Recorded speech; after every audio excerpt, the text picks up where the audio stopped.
Alright, ladies and gentlemen, and I guess a couple of you wrestling fans out there, welcome back to Music Village. And we got asked during the break, DJ Smokey, what sort of horror movie are you going to review within the next week? And to answer that question, most likely an anthology type movie that reminds me of something along the lines of Tales from the Crypt.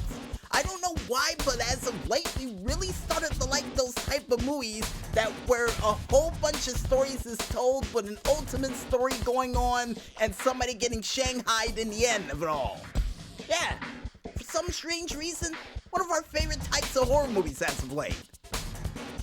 And speaking of horror movies, or in this case, a horror show, I think it's time for us to talk about what we think is going to happen during this weekend's pay-per-view, only known as Extreme Rules from the Performance Center in Orlando, Florida.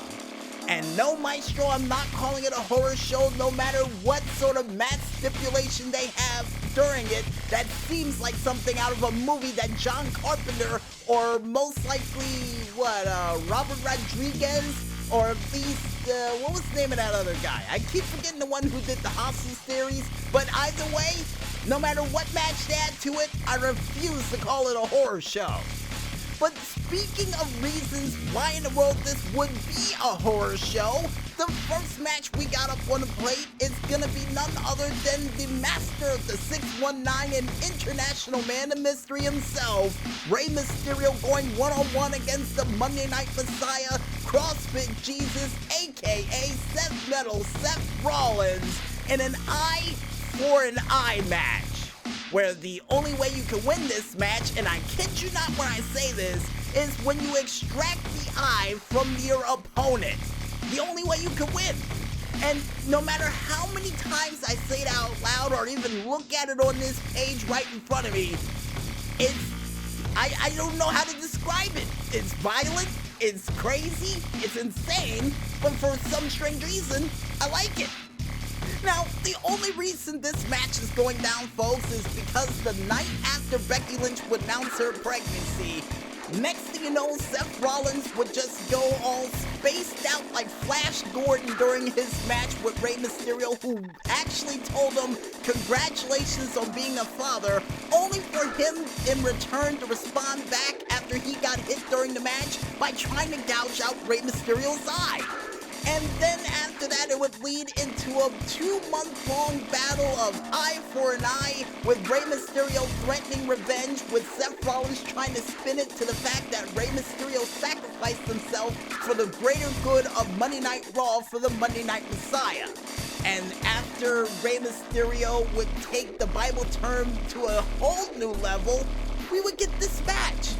And with all of that said, folks, who do I think is going to win this match? Well, if there's no form of outside interference, I'm giving it to Rey Mysterio. But in some way, shape, or form, and I'm starting to get one of those horrifying, visuals in my head right now, that somehow Rey Mysterio, when trying to gouge out the eye of Seth Rollins, is going to get curb stomped onto a spike or something for his eye to get gouged out. Either way, it's going to be nasty. And I don't know how in the world they're going to show this on TV. Are they going to have an eyeball roll across the screen or something? Either way, somebody's going home with an eye patch and looking like Snake Plissken and Escape from LA or New York. And I don't even know which proper way to go with it, but I'm still going to say Rey Mysterio is going to win this match. Either way, somebody's losing an eye. And the next match to take place on this said card would be none other than Apollo Crews going one-on-one against MVP for the United States Championship. And the only reason this match is going down, folks, is because after week after week after week of MVP trying to leech himself onto another talent by telling them that, hey, you need me in my corner because I was the longest reigning or greatest United States champion ever, even though Dean Ambrose's reign, aka Jon Moxley, was longer than his by at least 50 or so days, and only for Apollo Crews to say, oh, I got this on my own. only for MVP to still try to bring the point home that he needs somebody to guide him, for Apollo Crews still to say no, for Bobby Lashley to get involved, and for the Hurt Business to be born on Monday Night Raw, and for MVP to get so cocky after beating Apollo Crews one night for him to have his own custom United States Championship. So, with all of that said, and with everybody in the NIM for this match, who do I think is gonna win? Apollo Crews.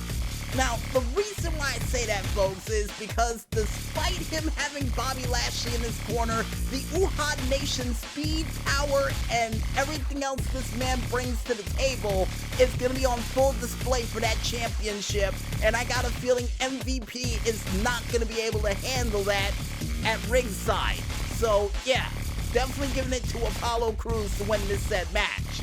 And chances are this rivalry somehow involving Bobby Lashley somewhere along the way of, SummerSlam? Yeah, that's exactly what I think is going to happen. And the next match to take place on this said pay-per-view would see none other than Bayley going one-on-one against Nikki Cross. And with the fact that Bayley believes that Nikki Cross is an underdog contender for her championship and pretty much not sweating the small stuff when it comes to Nikki Cross and her hyperactive, very insane offense, who do I think is going to win this match? You know what? I'm giving it to Nikki Cross. Not only because of the point that she made earlier in the night by saying, oh, with the fact that Sasha Banks is in a title match, you're not going to have backup that night. And I got a feeling that may be true. Because depending on what order those matches take place, Sasha Banks might not be there to help out Bayley and vice versa, making it very easy pickings for Nikki Cross to win this said match. That is if Bayley doesn't do some form of Kurt Angle, side-swiping, cheap tactic during this match, which chances are 9 out of 10 is probably going to happen. But I got a feeling Nikki Cross is going to somehow figure out a way around it and win her first singles championship here in WWE. So, like I said before, Nikki Cross to win this match. And the next match, speaking of the Boston Hug connection to take place during this said pay-per-view, is going to be none other than Asuka going one-on-one against Sasha Banks for the WWE Raw Women's Championship. And with Sasha Banks and Bayley looking to become dual champions since WWE seems to be on a dual champion power trip as of late, who do I think is going to end up winning this match? Well, seeing the fact that Sasha Banks tried to do everything in her power to try to stop Asuka at a moment's notice and coming up short with the exception of the whole tag team championship match, yeah, with the history of Asuka beating the crap out of Sasha Banks and Bayley, I'm giving it to Asuka to win this match. Now, I know Sasha Banks is going to try to pull some sneaky tactic to somehow win this contest, but like I said before, still giving it to Asuka to win this match. And the next match to take place on this said card would feature none other than the captain of Claymore Country, Drew McIntyre, going one-on-one against the show-off himself, Dolph Ziggler, for the WWE Championship in a match that is yet to be announced with the stipulation at hand.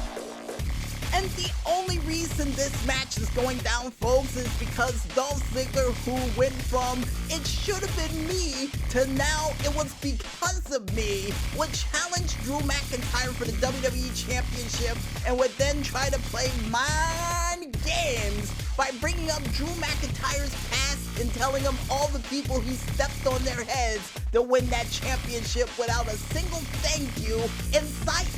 Basically doing a "this is your life" in a way to try to humiliate the Scottish Terminator, all just to piss him off just a little bit more, for him to actually say, for you to have no excuses, I'm allowing you to name the stipulation for the match, so when I beat you, you won't have anything to say afterwards. And with Dolph Ziggler with the edge of whatever stipulation he wants to have for this said match, who do I think is going to win this match? I'm still giving it to Drew McIntyre. I don't care if it's an Extreme Rules match, if it's a ladder match, submission match, a wrestling match like he used to do back in high school. Whatever stipulation Dolph Ziggler picks is most likely going to backfire in his face and cost him the WWE Championship once again. And for those who don't remember what happened last year around this time in a steel cage where Kofi Kingston leaped out and Dolph Ziggler had that I lost the final showcase look on his face, yeah, like I said before, I'm giving it to Drew McIntyre to win this match, with a possible rematch at SummerSlam. And the next match to take place during this said horror show of an Extreme Rules for this year, which most likely will be the main event, will see none other than the Quilted Quicker Picker Upper Braun Strowman going one-on-one against the Eater of Worlds, revived back from the dead, of Bray Wyatt in a Wyatt Swamp fight. So technically, for those who watch Southpaw Regional Wrestling, this would technically be the showdown at the swamp now, wouldn't it? It would. And the fact that it's not for the Universal Studios of Orlando, Florida's championship, this makes this like the, House of Horror match that he had against Randy Orton at Backlash a couple years back. See, it makes no sense to me is ultimately what I'm trying to say, because I think Bray Wyatt should have went for the gold, or the blue and gold in this case. But either way, folks, the only reason this match is going down is because Bray Wyatt went from Mr. Rogers right back to his zealot ways and decided to revive a dead ghost from the past to try to destroy Braun Strowman once and for all.